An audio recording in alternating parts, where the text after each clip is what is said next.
अरे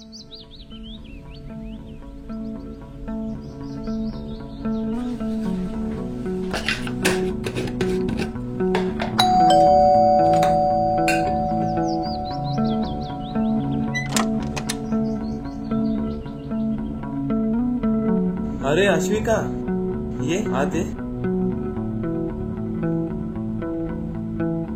अगं अश्विका, कशी आहेस तू? मी मस्त. तू कशी आहेस? मस्त एकदम. तू बस, मी येते. हो.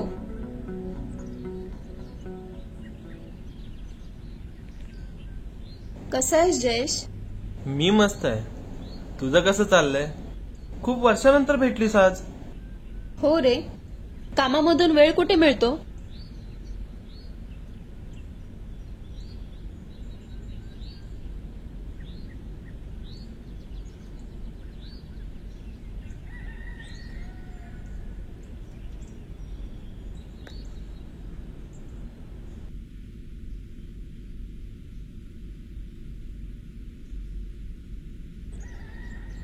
तू पण ओढतोस का सिगरेट?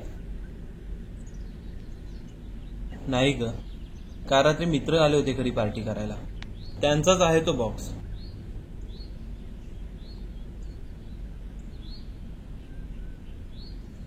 लकी आहेस ग बाई.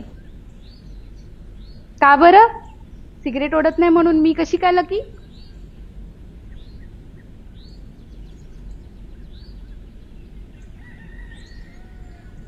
अगं, काय झालं?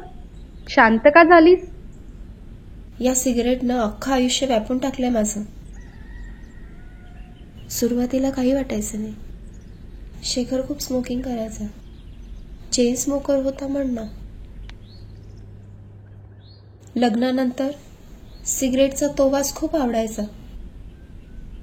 मंतरलेले रंगीत दिवस होते ते. पण त्या सगळ्या आठवणींना सिगरेटचाच वास आहे. त्या वासानं माझ्या भावना बधीर झाल्या आहेत. सिगरेट सोड म्हणून शेखरच्या खूप मागे लागायचे. त्याला म्हणायची, माझ्यापेक्षा तुला सिगरेट प्रिय आहे का? मला खूप त्रास होतो रे या वासाचा. त्यावर तो मला म्हणायचा, इतके दिवस तर तुला हा वास आवडायचा, आत्ताच काय झालं? सिगरेटशी तुझी तुलना कशाला करतेस? उगाच आपली काही नाटकं. म्हणे माझ्यापेक्षा सिगरेट प्रिय आहे का? मी गप्प बसायची. व्यसन लागलं की ते जीवाभावाच्या माणसांपेक्षाही जास्त जवळचं होतं.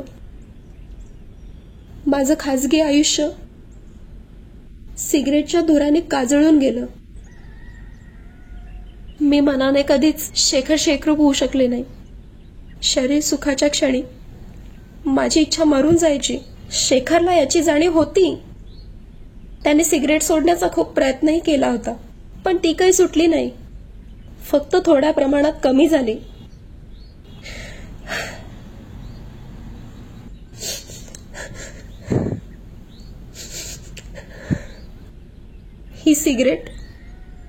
ही सिगरेट सवत आहे माझी.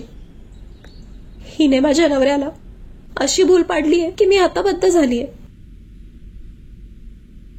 तिच्यामुळे शेखरला कॅन्सर सारखा गंभीर आजार होऊ शकतो हे त्याला समजत नाहीये. हे जर असंच चालू राहिलं तर मी आणि माझ्या पोटात वाढत असणारं बाळ काय करू रे?